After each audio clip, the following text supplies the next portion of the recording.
Welcome to the SmartKeys podcast. Today, we are going to open up the hood of the modern business engine and stare directly at the mechanics. We're talking about RevOps productivity metrics. Now, I know the word metrics usually triggers a fight or flight response, or maybe just a yawn. But I want you to picture that specific anxiety, the one that hits around day 85 of a fiscal quarter, the scramble, the blind hope strategy where you just pray 3 big deals cross the line so you don't miss the forecast. It is the universal nightmare of sales leadership. I mean, truly. And honestly, it's not just a sales problem anymore. In the current landscape we're looking at, boards and investors have effectively zero tolerance for that kind of volatility. They aren't looking for growth at all costs anymore. They're fixated on efficiency and, predictability. That is the key shift. Exactly.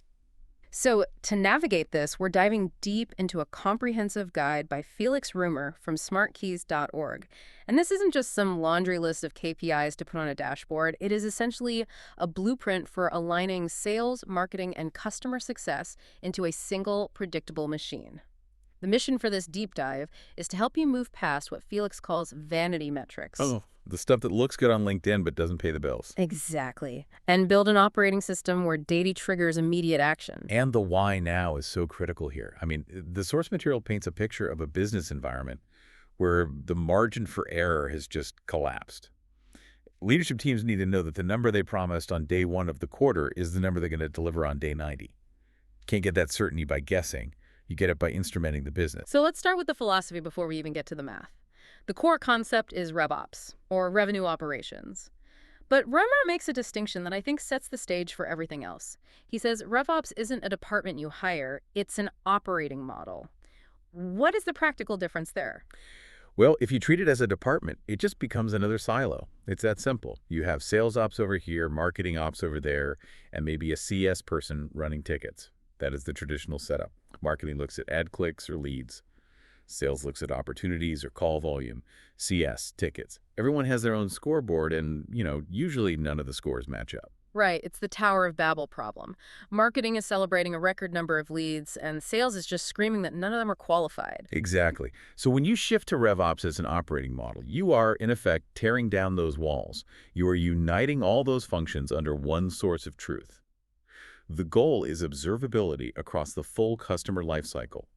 You stop optimizing for my department, and you start optimizing for revenue flow. The source actually brings up a fascinating stat on this alignment. It says 51.3% of practitioners rank ARR or MRR annual or monthly recurring revenue as the top metric for leadership. That part isn't surprising. But then it says 89% of practitioners say defining these KPIs is core to their role. That feels incredibly high. It is huge, and it signals a massive problem. If nearly 90% of the people running the engine are still struggling to agree on the definitions, it means there's just a lot of fog out there. Does churn mean they canceled the contract or just downgraded? Does a qualified lead mean they booked a demo or just downloaded a white paper? Right. RevOps exists to clear that fog, so that when anyone from the SDR to the CEO uses a term, it means the exact same thing. So the goal is to get everyone looking at the same reality. And once you have that alignment, you have to decide what to measure. This is where the guide distinguishes between lagging indicators and leading signals. I feel like this is where most dashboards completely fail. They are just full of history lessons. That is the perfect way to put it. Lagging indicators are history lessons. They tell you what already happened. ARR, MRR, total closed revenue. These are your report card. They are essential for the board meeting, and they are your North Star for direction. But you cannot manage a team using only lagging indicators. Because by the time the number shows up, the quarter's over. Precisely. If you are driving a car and you only look in the rearview mirror, you know exactly where you have been, but you're going to hit the tree in front of you. You need leading signals. These are the inputs that predict the future. The source highlights things like weighted pipeline value, pipeline coverage ratio, and sales velocity. These are metrics that give you time to maneuver. If a leading signal flashes red in week 3, you can save the quarter. If a lagging signal flashes red, you're just writing an apology email. Okay, let's zoom in on one of these. Weighted pipeline value. This seems like a way to strip the emotion out of forecasting. How does the guide recommend we calculate that? It's a reality check. The basic formula is number of deals multiplied by average contract value, or ACV, multiplied by win rate. That win rate variable is the magic sauce here. Because usually a sales manager just looks at the total pipeline value. We have $1 million in the pipe and kind of assumes it's all coming in. Right. That is happy ears forecasting. Weighted value forces you to look at historical data. If you know that historically only 20% of deals in the discovery stage actually close, then a $100,000 deal in discovery isn't worth $100,000 to your forecast. It's worth $20,000. It forces you to be honest about what is likely to land. It prevents that scenario where a rep swears a deal is definitely happening and then it just vanishes on the last day of the month. Exactly. It moves you from hoping to forecasting. Now, forecasting revenue is great, but we have to talk about the cost of getting that revenue. This brings us to the unit economics, specifically CAC, customer acquisition cost, and LTV, lifetime value. I feel like CAC is a metric that everyone claims to track, but everyone tracks it differently. Oh, it is the most manipulated metric in business, for sure. The formula is simple on paper. Total sales and marketing spend divided by new customers acquired. But the manipulation happens in what you choose to include in that total spend. The catch is what you leave out. Right. A lot of companies just count their ad spend. They'll say, we spent $10,000 on LinkedIn and got 10 customers, so our CAC is $1,000. But Felix Römer is very clear in this guide.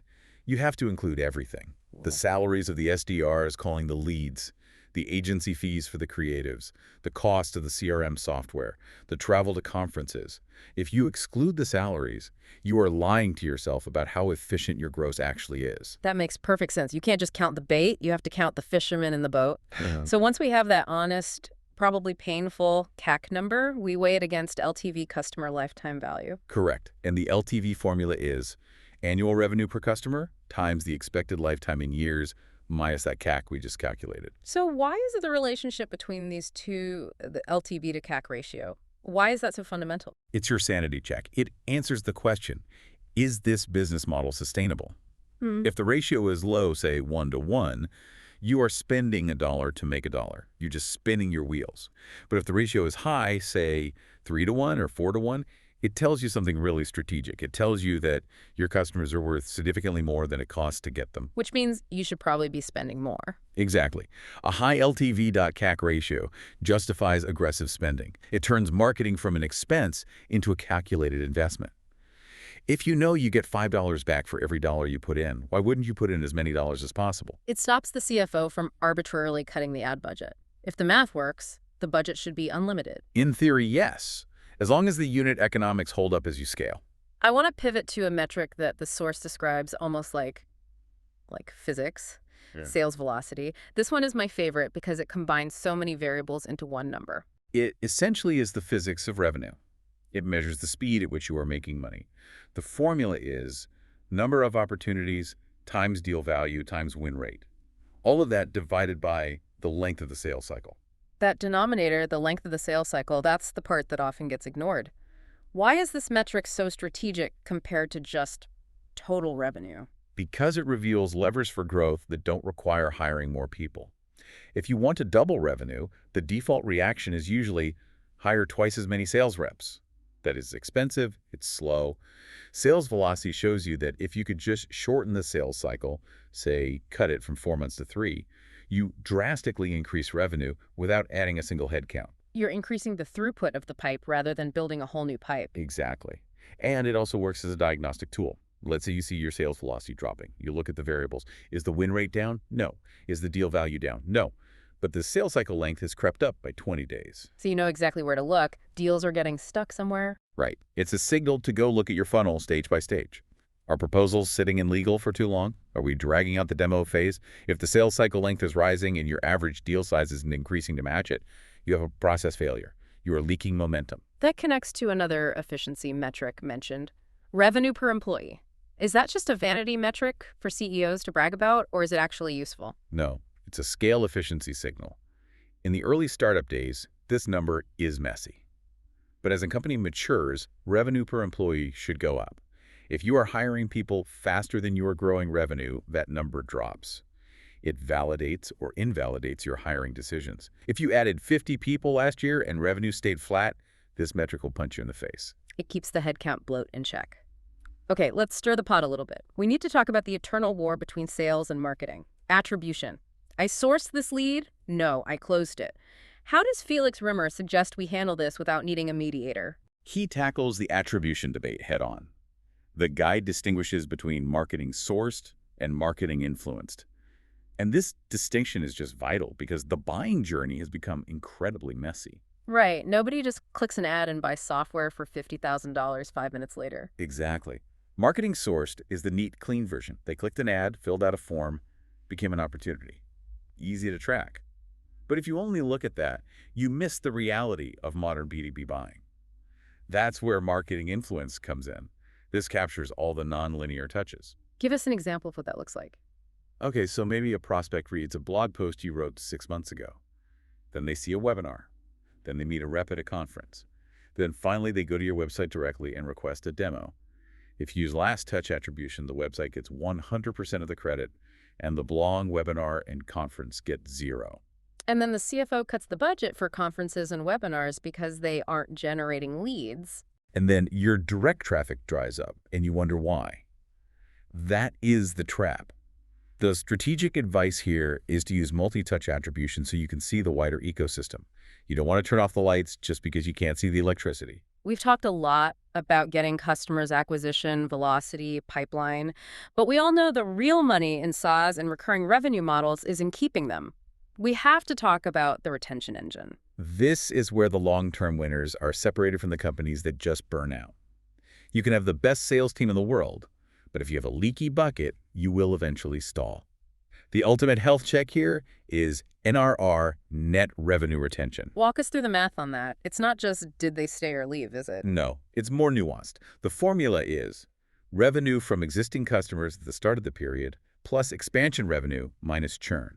All of that divided by the revenue at the start. It basically asks, if we didn't sign a single new logo this year, would our business grow or would it shrink? And the guide gives a pretty stark comparison between good and bad here. It does. Imagine a company with 80% NRR. That means every year they lose 20% of their revenue base. They have to sell like crazy just to stay flat. They are running on a treadmill that keeps getting faster. Now compare that to a company with, say, 120% or 140% NRR. That company is growing by 20–40% automatically just from upsells and seat expansions. Exactly. Before their sales team even wakes up in the morning, the company has grown. That is the definition of a predictable revenue engine. That is what investors pay a premium for. But NRR is a lagging indicator, right? By the time you see the NRR number, the customers have already renewed or churned. What are the smoke detectors that tell us a customer is at risk before they leave? The standard ones are CSAT, customer satisfaction, and NPS, Net Promoter Score. But, and this is a big gog, and this is a big but, Felix warns against using these just as vanity badges. Look, we have a score of 50, put it on the website. Right. That's useless for operations. These need to be operational triggers. If a key account's NPS drops from a 9 to a 6, that shouldn't just result in a frown on a report. It should trigger an immediate alert to the customer success team. Alert, account health risk, dispatch resources. It needs to be wired into the fire alarm system. Precisely. And going even deeper, you need to track adoption rates. Are they actually using the tool? You need to track time to value and usage milestones. If a customer buys your software but hasn't logged in for 30 days, they aren't just inactive, they're already gone. They just haven't told you yet. That's a chilling thought. So we have the philosophy, break the silos, we have the metrics, sales velocity, weighted pipeline, NRR. But how do we actually run the business day to day without drowning in spreadsheets? Yeah. The guide talks about operationalizing through dashboards and reviews. This is where the rubber meets the road. The danger with all this data is that you end up building a dashboard that looks like the cockpit of a 747. You have 50 gauges, blinking lights everywhere, and nobody knows where to look. Analysis paralysis. The advice from Felix is effectively, less is more. Keep it minimal. A dashboard view should have 3 to 5 cards, max. And here's the golden rule. Every card must have an owner and a goal. If a number is on a dashboard but no one is responsible for it, it's just decoration. Exactly. And if it doesn't have a goal, a target line, you don't know if the number is good or bad. We have 500 leads. Okay, is that good? Do we need 1,000? Without a goal, it's just noise. And what about the cadence? How often are we looking at these? The guide suggests a weekly rhythm. Weekly is the heartbeat. But the quality of that meeting matters. It shouldn't just be a news report where everyone goes around the table reading the numbers out loud. Sales is at 2 million, marketing's at 500 leads. We can all read. We don't need a meeting for that. So what should the meeting be? It should be about the variance. Pipeline coverage dropped this week. Why? What are we doing about it? Right. churn spiked in the enterprise segment. What is the root cause? The meeting is for surfacing trends, discussing blockers, and adjusting tactics. It's an adjustment meeting, not a reporting meeting. And there is a point here that I think every ops person listening will want to shout from the rooftops. Data quality. It is non-negotiable. Felix is very firm on this. Garbage data leads to garbage decisions. You can have the most beautiful Tableau dashboard in the world, but if your sales reps aren't logging the loss reason correctly, or if they aren't updating the close date, your beautiful dashboard is lying to you. It goes back to discipline. You have to define your core fields and enforce them. You build the discipline into the system, make certain fields mandatory at certain stages. If a rep tries to move a deal to close one without attaching the contract or filling in the competitor field, the system should stop them. You cannot rely on willpower. You have to rely on system constraints. I love that. It's about building a machine that works even when people are tired or busy. So let's bring this all together. We started with the need for predictability in a volatile market. We moved through the metrics that matter, leaving the vanity stuff behind. What is the big summary here? The journey is clear. You establish your North Star, which is usually ARR or MRR. That is your destination. But you drive the car using leading signals like weighted pipeline and sales velocity. You ensure your engine is efficient by watching your unit economics, CAC, and LTV. And you make sure you aren't leaking fuel by obsessing over retention and NRR. And for the listener who is thinking, okay, this is great, but my data is a mess, where do I even start? What is the practical takeaway? Don't try to boil the ocean. Start by naming the business outcome you want. Don't start with the metrics. Start with the goal. For example, we want 20% growth next year. Okay, great. Now break that down. Reverse engineer it. Exactly. To get 20% growth, maybe that means we need plus 10% in sales velocity and we need to cut churn by 5%. Now you have your SMART KPI specific, measurable, achievable, relevant, time-bound bound. Build the metrics from the goal down, not from the data up. That is actionable advice. And I think my favorite thought from this whole deep dive is the idea that the future of work relies on instrumenting the business. When you tie your dashboards to specific playbooks, when X happens, we do Y, you turn those scary numbers into a massive competitive advantage. Absolutely. It changes the culture from one of anxiety, I hope we make the number, to one of execution. The data says we need to do X, so let's do X. It is incredibly empowering. Well, on that note, we are going to wrap up this deep dive. I want to say a huge thank you for tuning in to the SmartKeys podcast. It's been a pleasure unpacking this. If you found this useful, please subscribe to the podcast for more insights on the future of work and SaaS innovation. And do yourself a favor, check out the show notes. We have linked to the full article by Felix Römer there. It has visual diagrams of these funnels and detailed breakdowns of the formulas we discussed. You'll definitely want to bookmark it. Highly recommended. The visuals really help the concepts click. Thanks for listening, and we'll catch you on the next deep dive.